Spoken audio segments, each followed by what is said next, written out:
Okay, so it's a pleasure to have Brennan Alberts, who will tell us about inductive methods for counting numbers.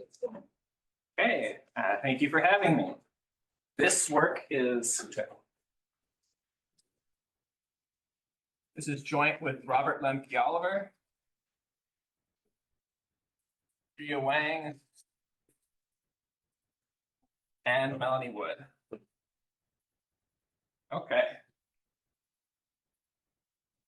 And so we're going to talk about counting number fields today. So I'm going to start with telling you what the counting function is and kind of what we expect to be true about it before I jump into what it is that we actually prove.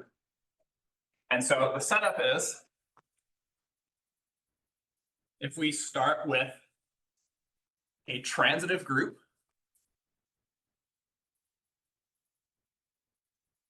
we are interested in how many extensions of a number field there are with this Galois group and bounded discriminant. So this is going to be a set of extensions L over some base field K, where the degree of the extension is N. The Galois group of the Galois closure is isomorphic to G.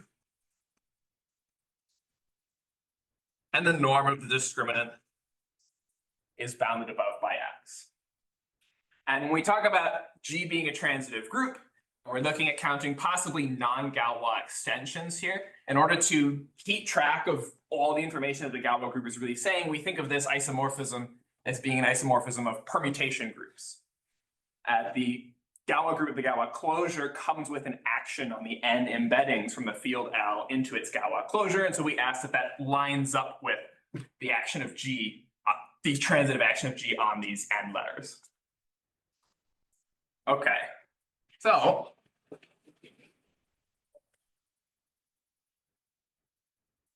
we're not going to transition to moduli spaces so quickly. This was proposed in general by Malle, and Malle did so to give a conjectural growth rate.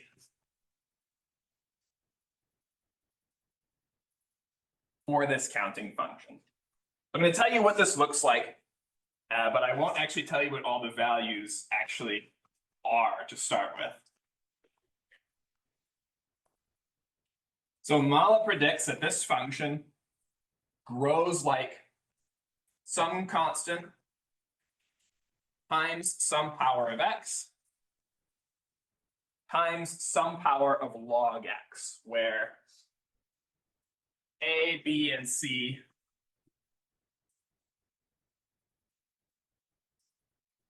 depend on the group G and the number field K. So we've got this sort of general shape for these asymptotic growth rates. And this is a way to quantify how common we expect particular Galois extensions to show up. We know this conjecture in several cases. I'm not going to put a big whole list on the board because that would take up probably about a third of my time. But the most important ones that we know this conjecture for all abelian groups using class field theory. Wright was able to count abelian extensions of any base field in this way. We also know this for several small groups, most importantly, S3, S4, and S5.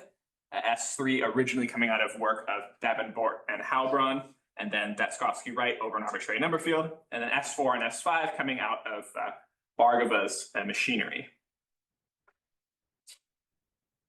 We're not going to talk too much today about what goes in B. When Malle formulated this conjecture, Malle gave predicted values for this A term and this B term here. And Malle did not actually give a predicted value for C. This has been a little bit of a mystery for a little while now. Just recently, within like the last week, Daniel Loughran and Tim Santons posted a paper on the archive giving a predicted value for this constant C, at least if you take out a thin subset of extensions from this counting function, things that have too many roots of unity in them. Malle's predicted value for this A number here seems to be generally correct in every case that we've been able to prove this conjecture or even get close to this conjecture suggests that this is the right value here. The reason why I don't want to talk about B is because Malle's original formulation for B is not correct. A couple of years after Malle formulated this conjecture, Klooners came up with a counterexample for a particular wreath product group, where Malle's predicted value for B was a little bit too small. Okay, so what is it that we exactly do towards this conjecture?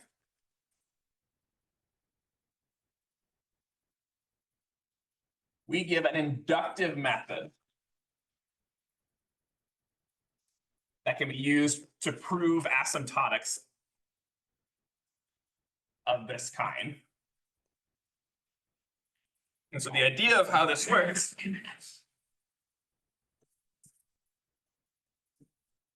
if we take some normal subgroup inside of G,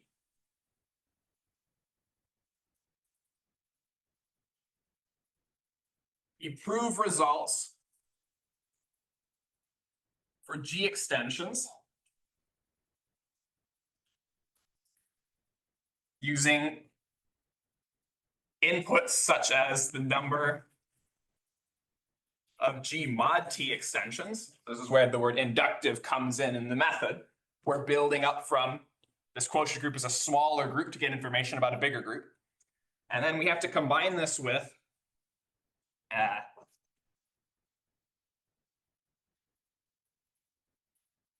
the size of torsion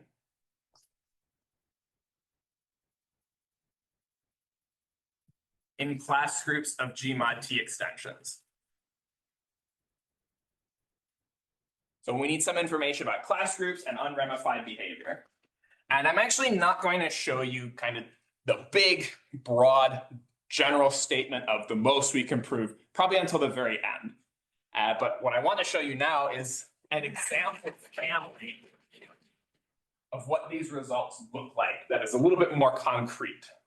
So, say you had an action on endpoint for G mod T, what action on some number of points you.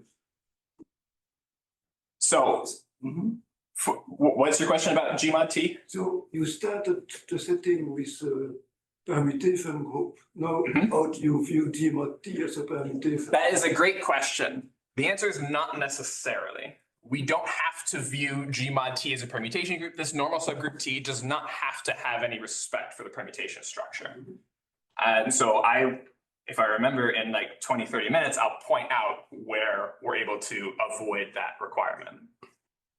And if G is simple, then you're not saying anything. If G is simple, we're not saying anything.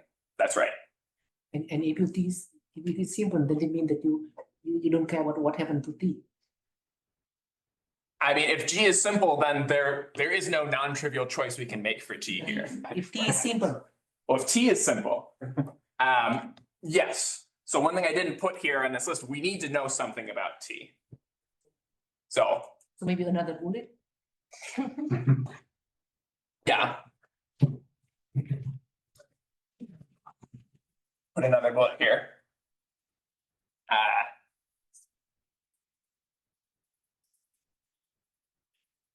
Counting results for T extensions, but I put that in quotation marks because it's a little bit more specific than that. Okay. But yes, those are great questions and observations. Any other questions before I jump into the example? Yeah, how well do you need to count for bullet point 2? Like, what kind of error? Do you need really good error? Well, let me show you the example to give you an idea of what we're looking at. Okay. All right, so let's say we pick a prime number and a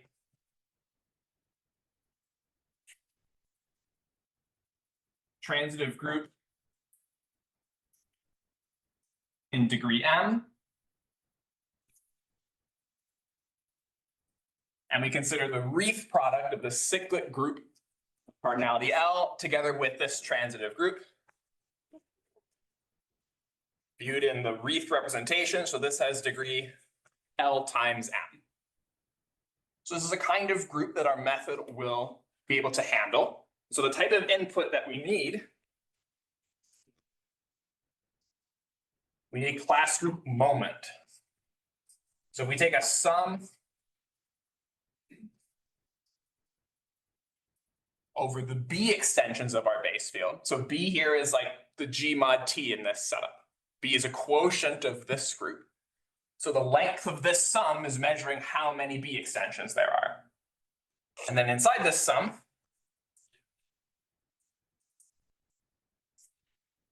we have the size of L torsion in the class group of these fields.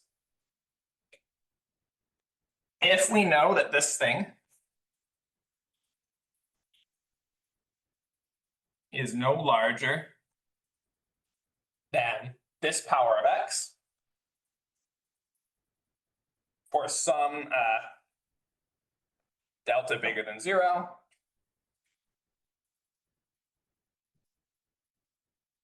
then we prove the asymptotic for G extensions.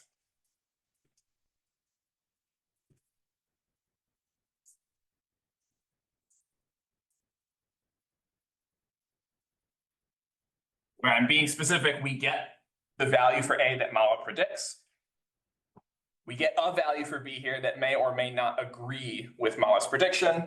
And we get a value for C here that up until recently we didn't really have a prediction for. And so this is sort of quantifying the kind of information we need for both of these bullet points together. And in fact, because we're looking at B extensions, the length of this sum, you typically don't expect that sum to have length close to X unless you happen to be looking at SN extensions. If B is a smaller group than the symmetric group, you expect the sum to be pretty short compared to this power of X. And so that actually makes this not so bad of an inequality to control.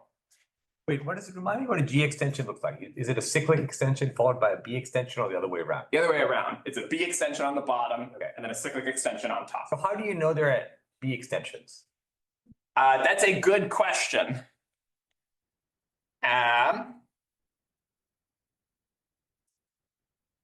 We know that because I forgot an assumption when I put this on. All right. Well, C is 0. It's true if there's no B extensions. It's 0. Well, that's true. Predicted by Malle. No, so C isn't predicted. Oh, C. Okay. Okay, so the value of C is. Okay, I'll add this assumption and I'll say right now, Oh, I we are not proving anything towards the inverse Galois problem. So the positive density of your family, each individual B extension is giving you a positive density. Yes, I see. that is exactly what's happening here. Each individual B extension gives us a positive And density C is of kind B of extension. sum of these densities over B extension. Yep, that is exactly what happens. And so to kind of convince you that this is common enough, we can very quickly check the relevant bound for, let's say, a wreath product of two cyclic groups of prime order, where I'm going to ask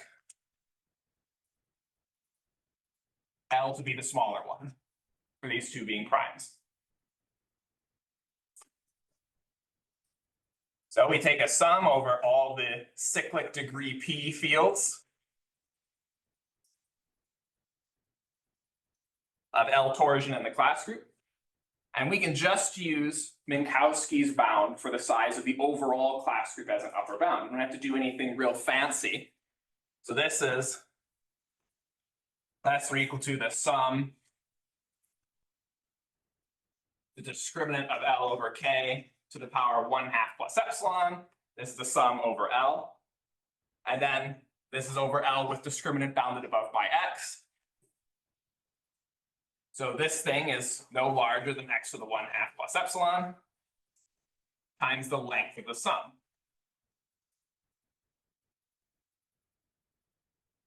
Well, like I said, we know Malle's conjecture for abelian groups, so we know how large this thing is. In particular, this is no larger than X to the 1 over P minus 1 plus epsilon. And so because P is larger than L, the sum of these exponents is going to be smaller than this expression. You mentioned, I think a lower bound of Kluners. Kluners. Yes, Is that consistent with it? And it was for Yes. products. it is. So Kluners' counterexample is for a Reith product. It is specifically for I assume you gave a lower bound, right? this Reith product, C3 Reith C2. So not one of these, but it does fall under this corollary. And if you're careful, you can prove the relevant upper bound right here. And so what happens in Kluners' counterexample, Kluners shows that Malle's predicted value for B is too small for this group. And so when we go through this argument, what happens is the B that we get in the argument is a maximum of several different B's, depending on what you were saying, which capital B extension you're looking at on the bottom, which is exactly how Kluners produces this counterexample. He shows that 100% of these extensions happen to contain Q adjoins square root -3. So the quadratic field with a third root of unity is overrepresented among these extensions. And in fact, that breaks Malle's prediction. Okay. This is an example that really, it takes very good advantage of the permutation structure being a Reith product. But I was mentioning that we don't actually have to care about the permutation structure, and we can work this out in other cases. So I want to mention one more family of examples before I jump into what this looks like in general. So this is specific to nilpotent groups. So let G be a nilpotent transitive group. And we're going to suppose the following. I'm going to have to define one of these terms in a second. We'll suppose that G is generated by what I will call minimal index elements. If you have this property, and this, we suppose this is abelian. Not G is generated by it, but the group generated by minimum index elements is abelian. Then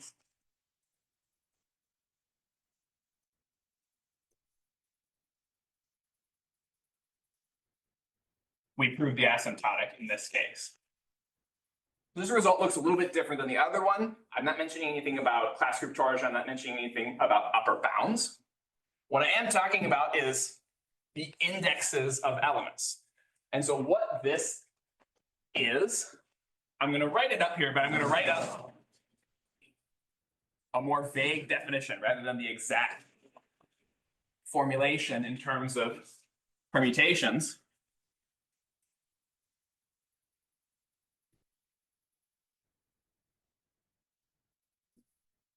The index of G, this is the power of a prime P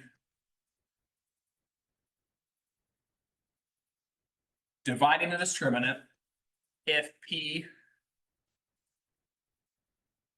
is tanely ramified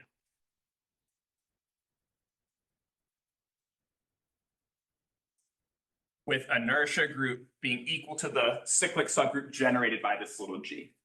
So this function is capturing, all right, if you're ramified at a prime, what does that look like in your discriminant?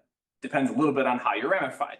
And you go through a process, there's a way to write down a formula for this in terms of the permutation structure of the group. This leads us. You think these personal numbers here? The field is whatever the base field is. What is IPs and you look at the old place of that? So this would be IP of L over K, and strictly speaking, I should say, is conjugate to this cyclic subgroup. Because if I'm only looking at a prime of the base field, it's only well defined up to conjugacy class. This is going to be a class function, so that's okay.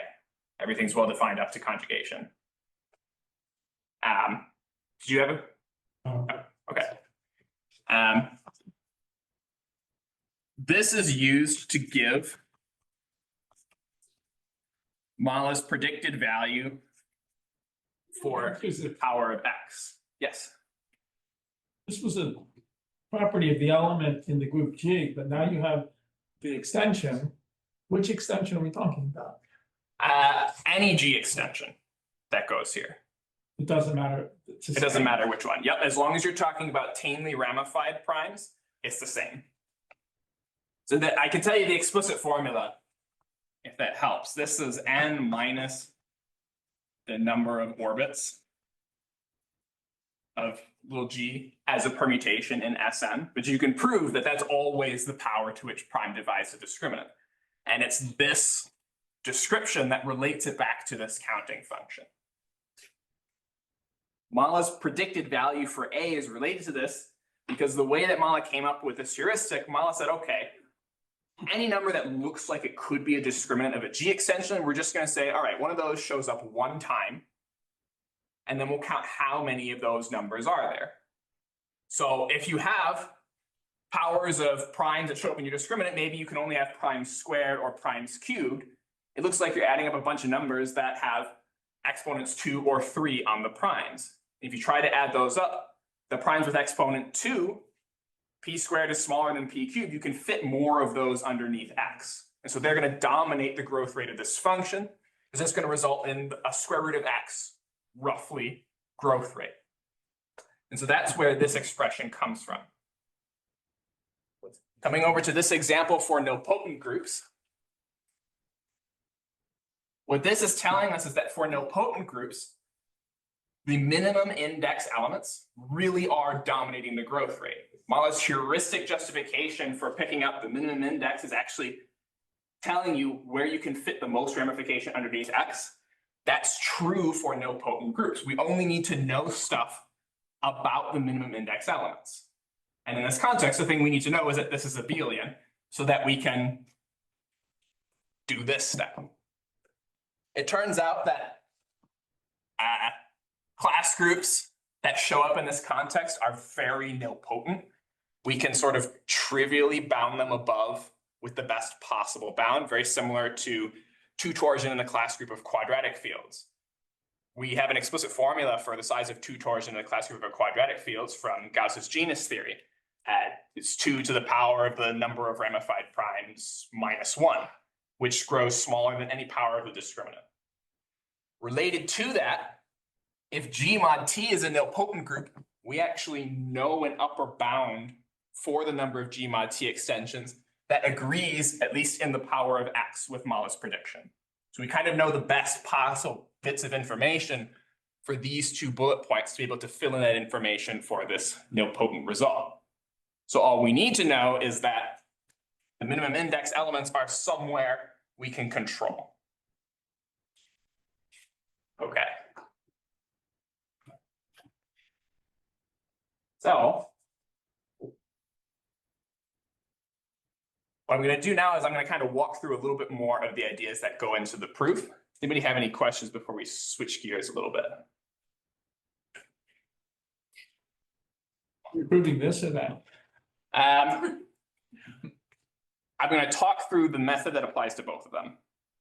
I'm not going to do the explicit proof for either of these, but I'm going to talk through the process that we break down the problem.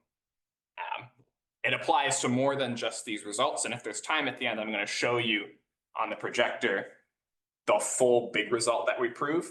It's just maybe not meaningful to write that down until we go through the process and talk about what each of the pieces of it are going to mean.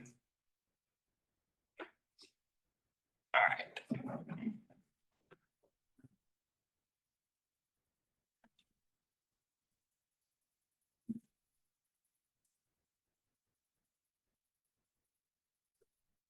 You said that the asymptotic comes from taking a max of things. So does the constant look nice? I mean, It does not.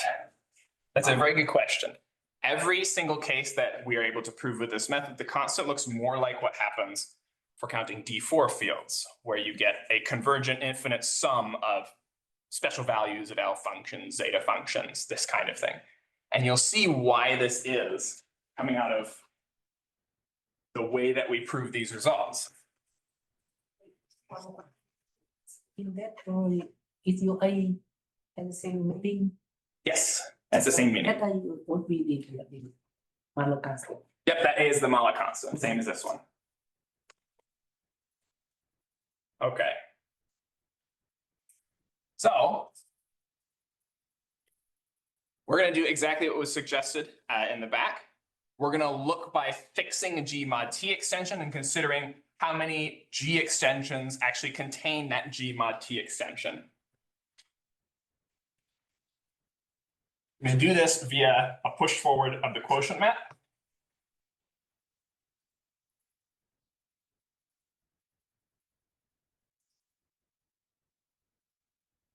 Where if you put in a G extension,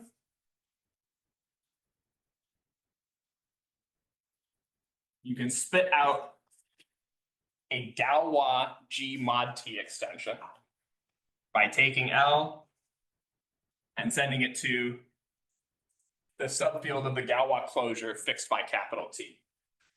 So here we have to forget a little bit about the permutation structure in order to go through this map, because T might not play nicely with the permutations. But that's okay.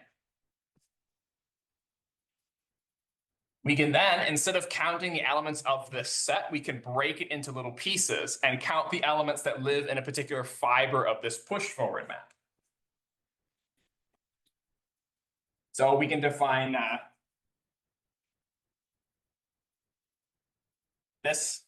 This is just going to be exactly what I just said. This is the set of L belonging to the fiber above the field M,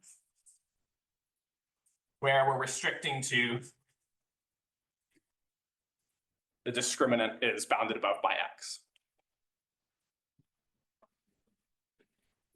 The relation into discriminant for Simonyi. So we are actually not going to use the discriminant of G mod T. We're going to stick with just the discriminant on this side of the picture.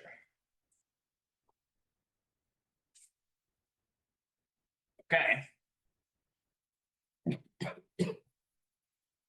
This is built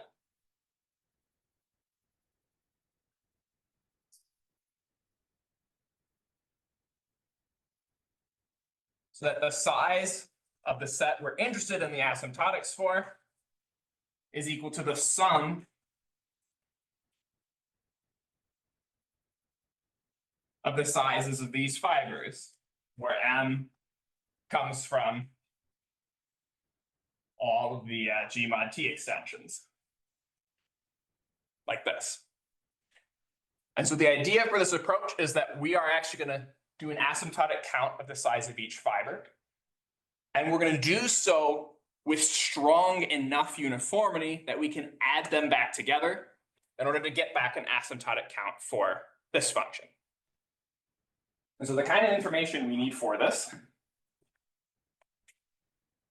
we need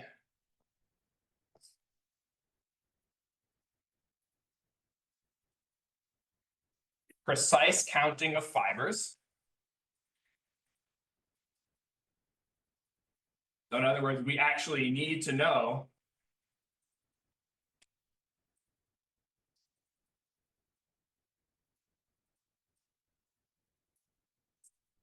an asymptotic growth rate for each fiber, where I'm going to let this constant depend on M.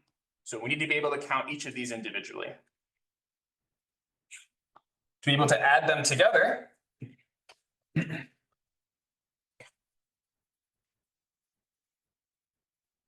we need a uniform upper bound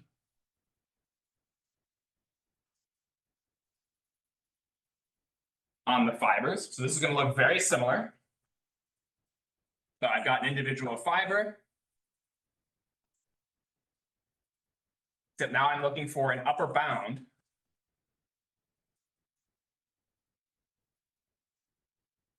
not an asymptotic upper bound, but a true upper bound, using possibly some different constant right here.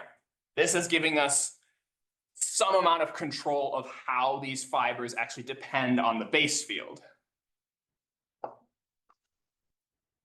And then lastly, we need criterion for convergence, which is just asking that the sum of these f of m constants, the sum of these constants we use for uniform control actually converges. This is what will allow us to add all these things together.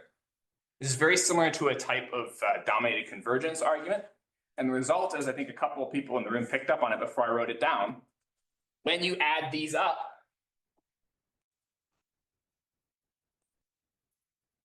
the asymptotic for the counting function is actually the sum of the constants for each individual fiber, then times the power of x times the power of log x. This is exactly what's happening for counting D4 extensions. D4 is a particularly well-known example for this phenomenon where the leading coefficient is not given by some sort of convergent Euler product like you might expect to happen for symmetric groups, but it's instead given by a countably infinite sum of special values of Dirichlet-L functions. That is this infinite sum. The way that Cohen, Diaz, and Olivier actually count D4 extensions is they do it via a very similar process like this. They write a D4 extension as a quadratic extension of a quadratic extension.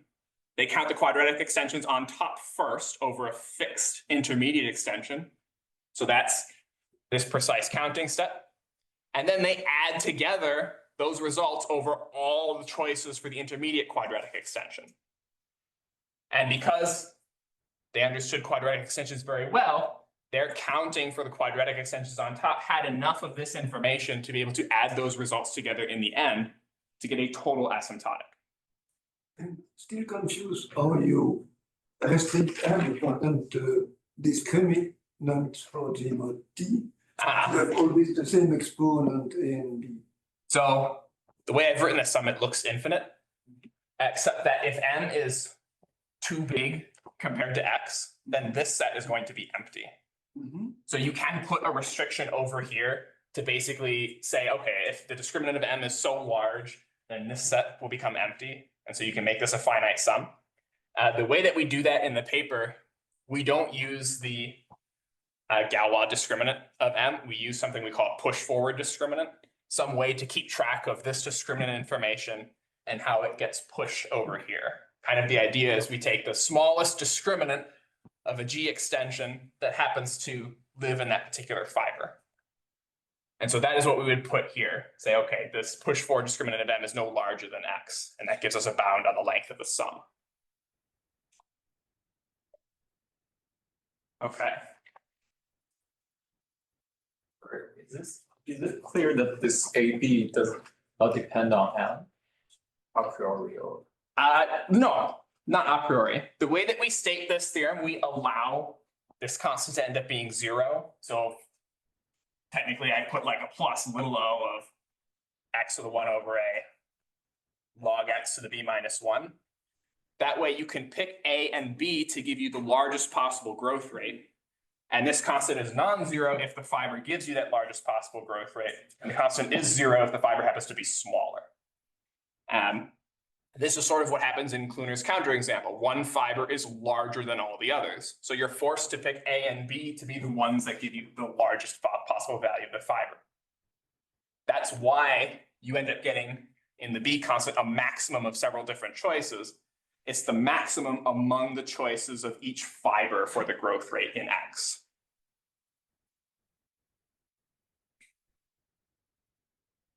Okay. Other questions?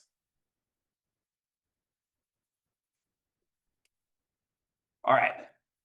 Let's talk a little bit about what these steps look like. I guess I will do that over here.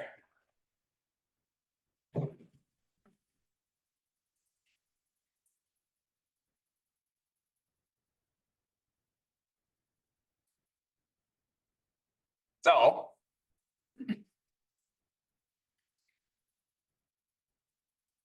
there is a way to parameterize the fibers using cohomology.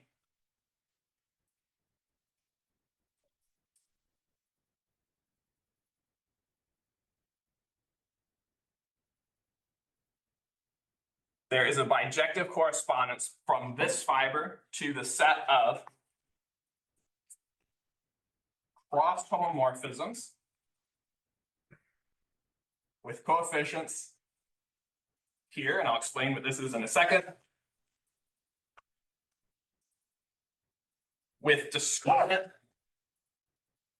of something here bounded above by x. I ran out of space there.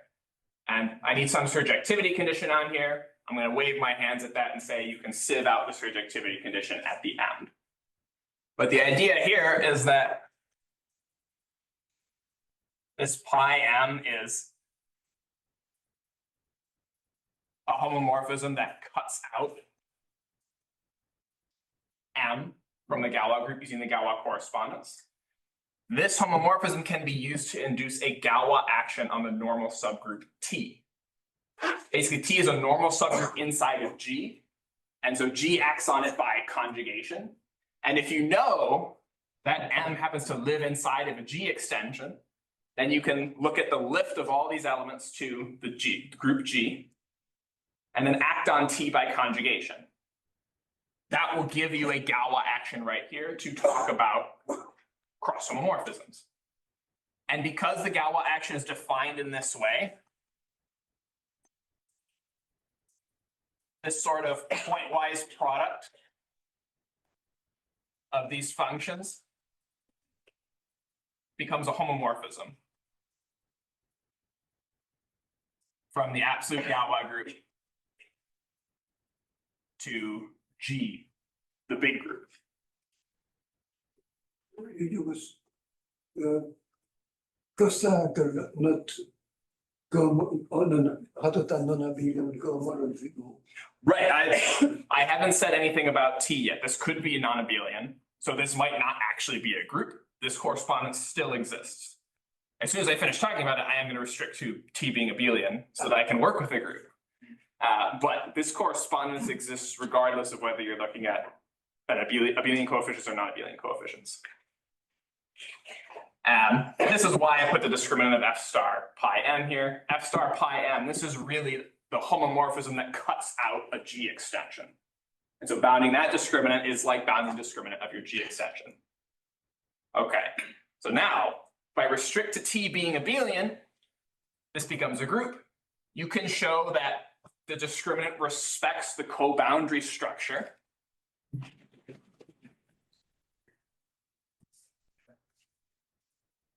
And this converts the precise counting of the fibers question into a question about counting elements in group cohomology.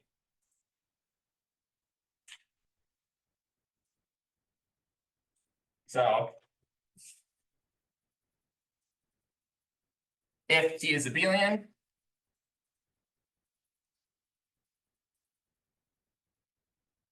this reduces to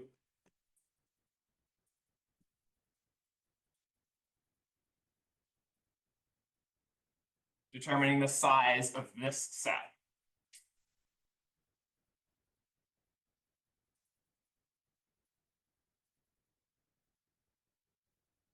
This is actually a lot like Malle's original counting function. When you think about, okay, if T is an abelian group and you wanted to count T extensions, the Galois correspondence says that that's essentially the same as counting surjective homomorphisms from the absolute Galois group to T. And so up to a sieve, that's like counting homomorphisms from the absolute Galois group to T. Well, homomorphisms is the same as Galois cohomology with the trivial action on the coefficients right here. So it's really a slight generalization. It's a twisted version of Malle's counting function. We're counting the same sort of objects, except now we allow a non-trivial Galois action on T. But largely the setting is the same. And in fact, we still have class field theory that we can work with on cohomology with abelian coefficients. And so,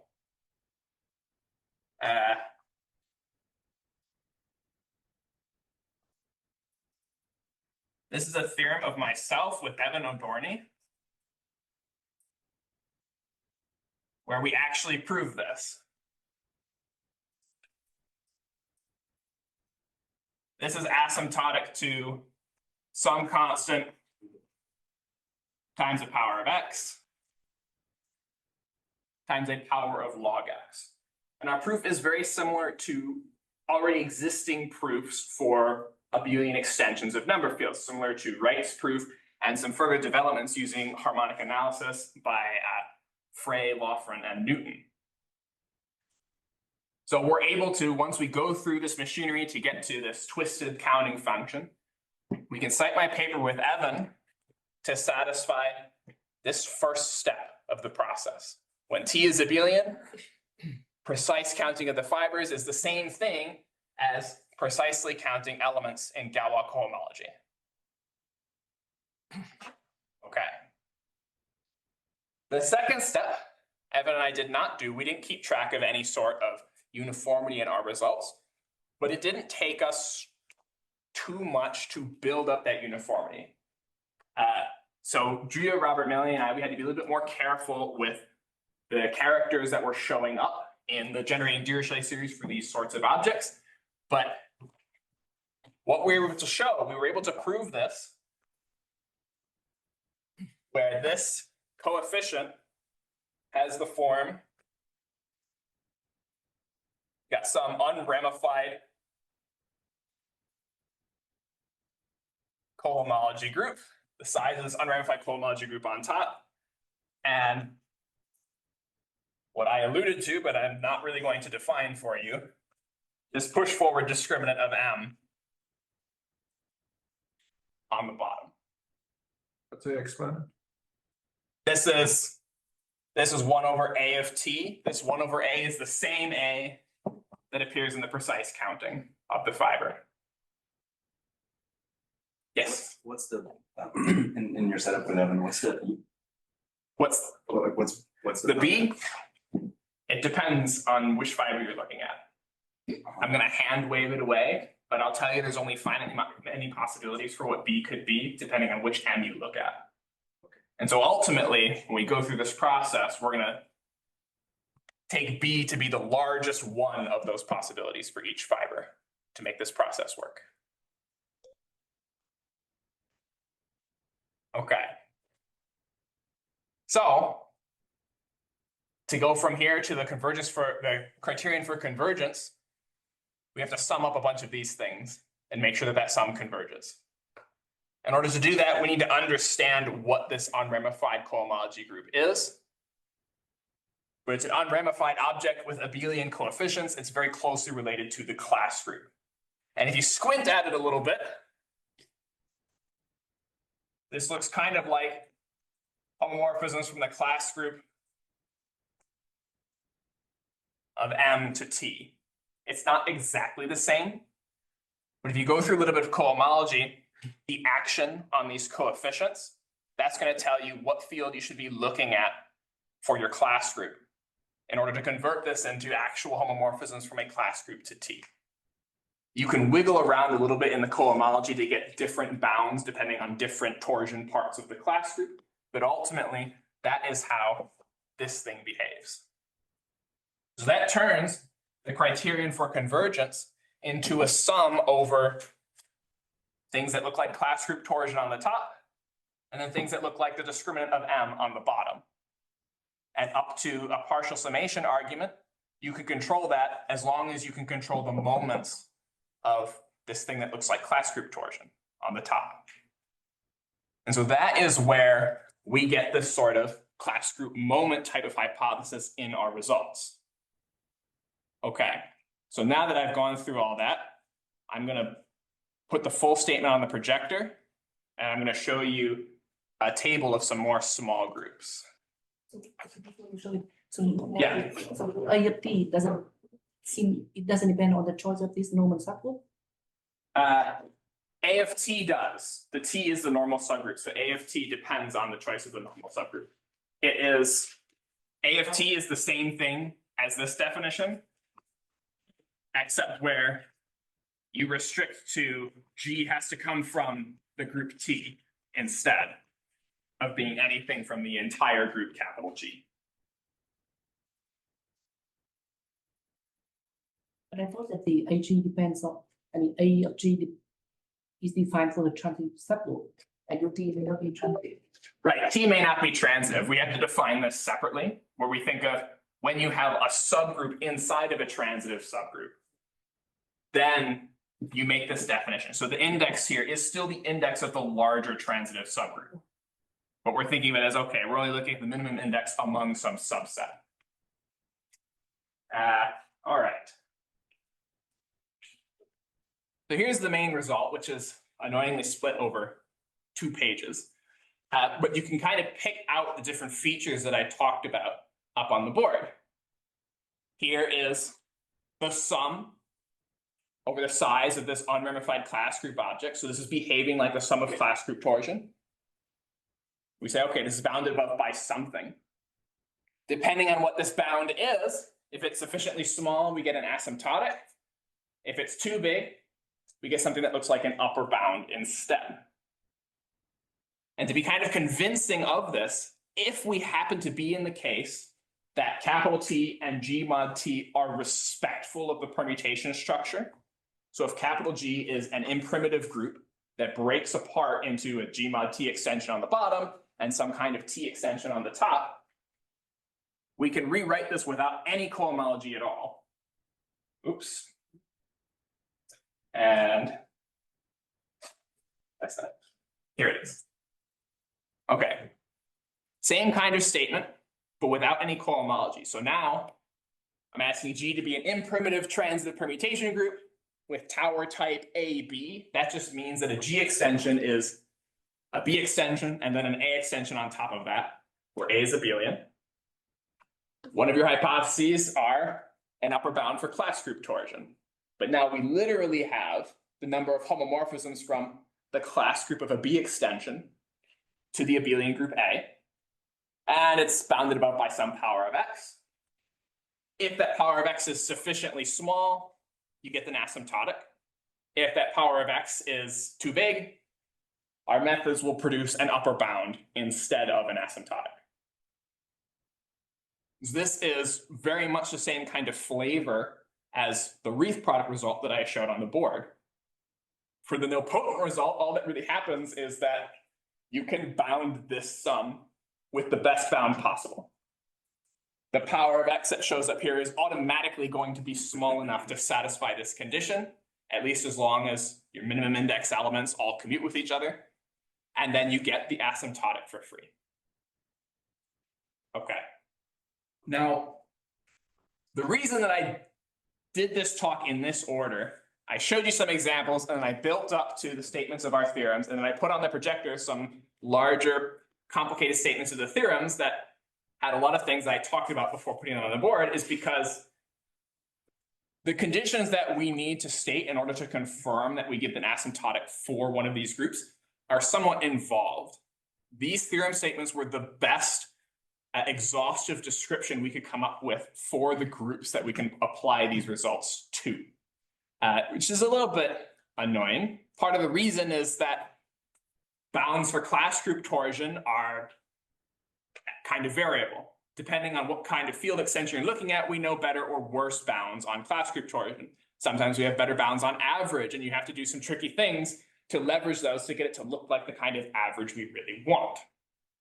So to mitigate this, we have a bunch of different example families in this paper, some of which I showed you on the board. We also do 2 other things in the paper that I want to mention.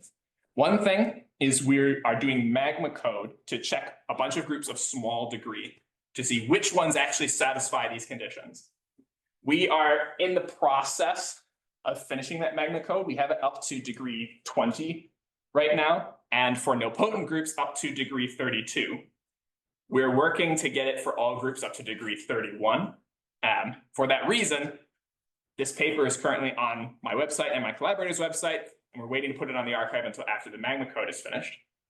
To kind of drive home how commonly this method works, in degree 32, there are approximately 2.8 million transitive groups.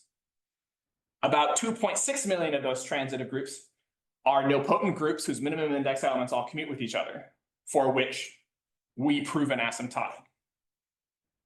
So this is very common behavior for these theorems to work out.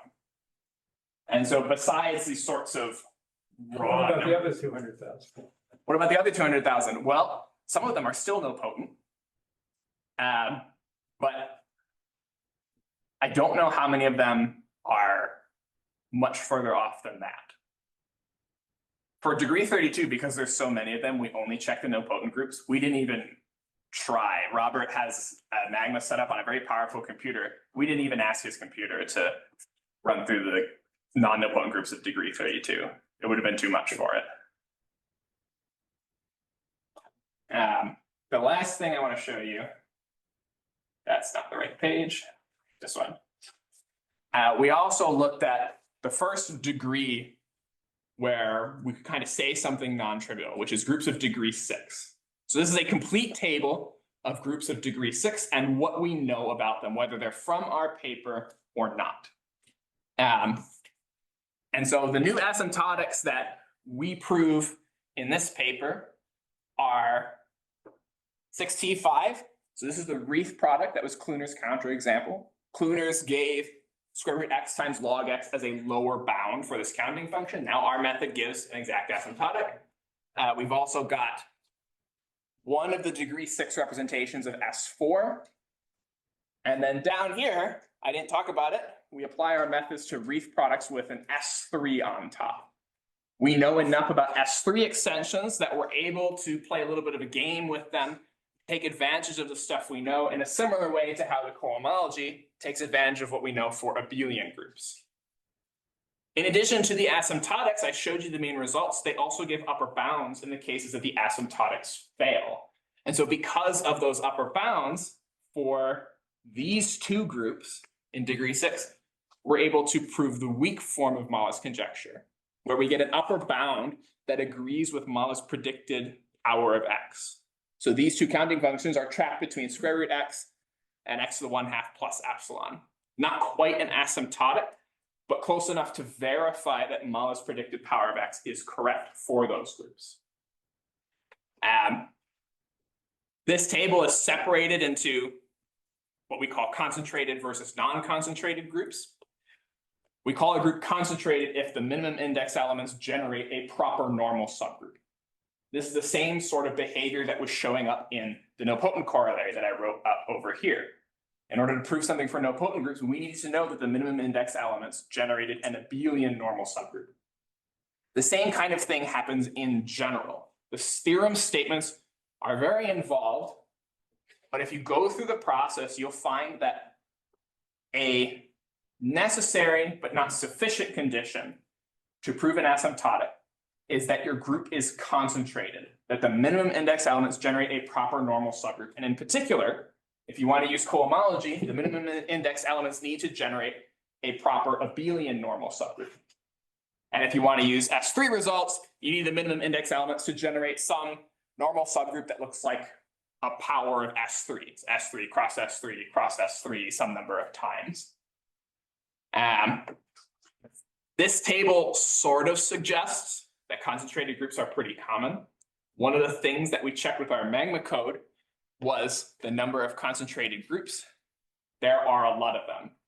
I'm not going to remember the exact numbers, but Robert just showed me a couple weeks ago for groups in degree 24. I think there are exactly 25,000 transitive groups of degree 24.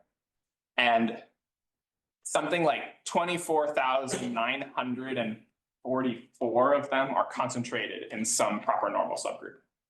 This is a very common feature for transitive groups. Okay, I think that's a good place to end.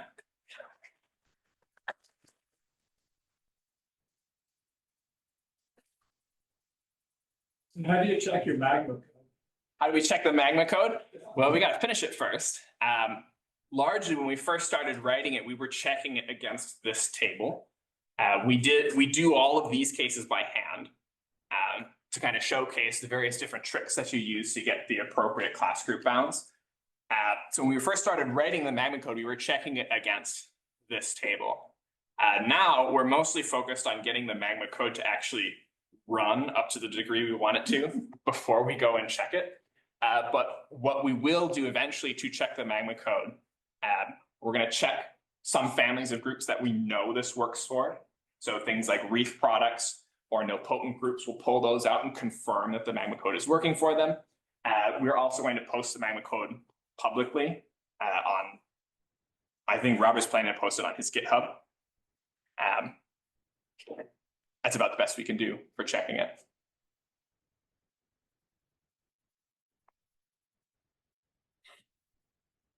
Why does having the exponent too large give you an upper bound? So when the exponent is too large, what's happening is that essentially you fail the criterion for convergence. So I'm now covering up the board that says that, but you fail the criterion for convergence.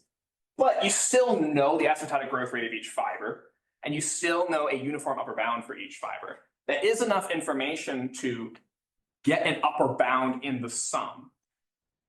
The criterion for convergence was extremely important to produce an asymptotic, but if you don't have it, you can still say, all right, there's some upper bound for all the fibers that's uniform in M, and you take a sum over M and you can produce some upper bound out of that. It's kind of a compromise. We didn't quite have strong enough bounds for the necessary things to converge, but they are enough to give us some sort of upper bound. And as the groups here show, that upper bound isn't trivial. It can be a good upper bound.